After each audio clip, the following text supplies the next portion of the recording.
आज हम सीखेंगे स्वास्थ्य और रोग के बारे में। हम स्वास्थ्य और रोग इन शब्दों का प्रयोग कई बार करते हैं। स्वास्थ्य वह अवस्था है जिसके अंतर्गत शारीरिक यानी फिजिकल, मानसिक यानी मेंटल तथा सामाजिक यानी सोशल कार्य समुचित क्षमता द्वारा उचित प्रकार से किए जा सके। स्वास्थ्य का अर्थ सिर्फ रोग मुक्त होना नहीं है, बल्कि इसके साथ अच्छा महसूस करना, मानसिक रूप से सकारात्मक दृष्टिकोण रखना, सामाजिक कठिनाइयों के समय दबाव में न आकर उचित समाधान ढूंढना इत्यादि से भी जुड़ा है। किसी व्यक्ति का स्वास्थ्य उसके भौतिक पर्यावरण, आर्थिक स्थिति तथा सामाजिक समानता पर निर्भर करता है। भौतिक पर्यावरण विभिन्न आपदाओं जैसे बाढ़ से स्वास्थ्य पर विभिन्न प्रकार से परिणाम हो सकता है, लेकिन इससे महत्वपूर्ण कारक है हमारे पर्यावरण में प्रदूषण।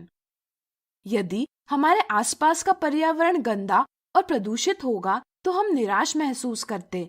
ऐसी स्थिति में हमारा मन प्रसन्न नहीं रह सकता तथा विभिन्न बीमारियों के होने की संभावना भी बढ़ जाती है, और ऐसी स्थिति में हम स्वस्थ नहीं कहलाते। इसलिए व्यक्तिगत स्वास्थ्य के लिए सामाजिक स्वच्छता आवश्यक है। अच्छे भौतिक पर्यावरण के लिए स्वच्छ पर्यावरण, कचरे तथा वाहित जल का ठीक प्रकार से निपटान तथा स्वच्छ जल उपलब्ध होना आवश्यक है। आर्थिक स्थिति, अच्छे स्वास्थ्य के लिए अच्छा भोजन तथा स्वच्छ जल आवश्यक होता है। अच्छा भोजन प्राप्त करने के लिए आर्थिक स्थिति अच्छी होना आवश्यक है, और अच्छी आर्थिक स्थिति होने के लिए रोजगार के अवसर उपलब्ध होना आवश्यक है। सामाजिक समानता, मानव एक सामाजिक प्राणी है। वह एक दूसरे के साथ अंतर संबंध बनाए रखता है। यदि समाज में समानता नहीं होगी तो एक दूसरे के प्रति व्यवहार ठीक नहीं होंगे, जिससे समाज में भय, क्लेश जैसी समस्याएं बढ़ेगी। इससे मानसिक तनाव बढ़ेगा जो स्वास्थ्य के लिए ठीक नहीं है। इसलिए समाज में भाईचारा और समानता होना आवश्यक है। देखा जाए तो भौतिक पर्यावरण की स्वच्छता और सामाजिक विषमता सामुदायिक समस्याएं हैं। इन समस्याओं को दूर करने के बाद ही व्यक्तिगत स्वास्थ्य संभव है। इसलिए व्यक्तिगत स्वास्थ्य के लिए सामुदायिक स्वास्थ्य भी आवश्यक है। अब चलिए रोग यानी डिसीज के बारे में चर्चा करें। रोग से अभिप्राय व्यक्ति की सामान्य अवस्था में गड़बड़ी से है। रोग यानी डिसीज, जिसे हम डिस-ईज लिख सकते हैं, और इससे हम अर्थ निकाल सकते हैं आराम का न होना। रोग के कारण हमारे शरीर के किसी अंग के कार्य में बाधा उत्पन्न होती है। चूंकि हमारे शरीर में सभी अंगों के कार्य एक दूसरे पर निर्भर है, इसलिए शरीर के अन्य कार्यों में भी बाधा उत्पन्न होती है। इससे बाधित व्यक्ति असुविधा महसूस करता है। रोग के विभिन्न कारण हो सकते हैं, जैसे पोषक तत्वों का अभाव, किसी हानिकारक तत्व जैसे जीवाणु या विषाणु का शरीर में प्रवेश होना, और सार्वजनिक स्वास्थ्य सेवाओं का न होना, आनुवांशिक दोष जैसे सिकल सेल एनीमिया इत्यादि। यदि किसी व्यक्ति को कोई रोग न हो तो उसे हम रोग मुक्त कहते हैं। कई बार रोग मुक्त होने की स्थिति को अच्छा स्वास्थ्य कहा जाता है, लेकिन यह सत्य नहीं है।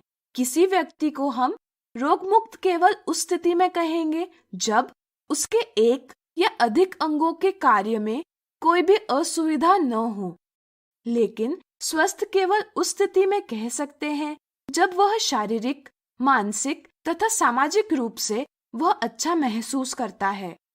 इस तरह से प्रत्येक स्वस्थ व्यक्ति रोग मुक्त अवश्य होती है, लेकिन प्रत्येक रोग मुक्त व्यक्ति स्वस्थ होगा ही यह कहा नहीं जा सकता। उदाहरण के लिए, रोग मुक्त व्यक्ति सामाजिक और पर्यावरण के कारकों के कारण अस्वस्थ हो सकता है।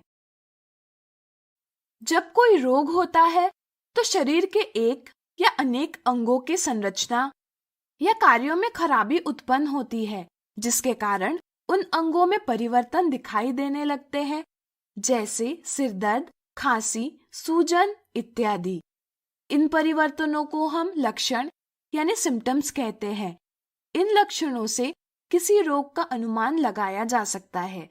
भिन्न रोगों के समान लक्षण हो सकते हैं, जैसे सिरदर्द विभिन्न रोगों जैसे सर्दी, मस्तिष्क का वरणशोथ यानी मेनिंगाइटिस इत्यादि हो सकता है।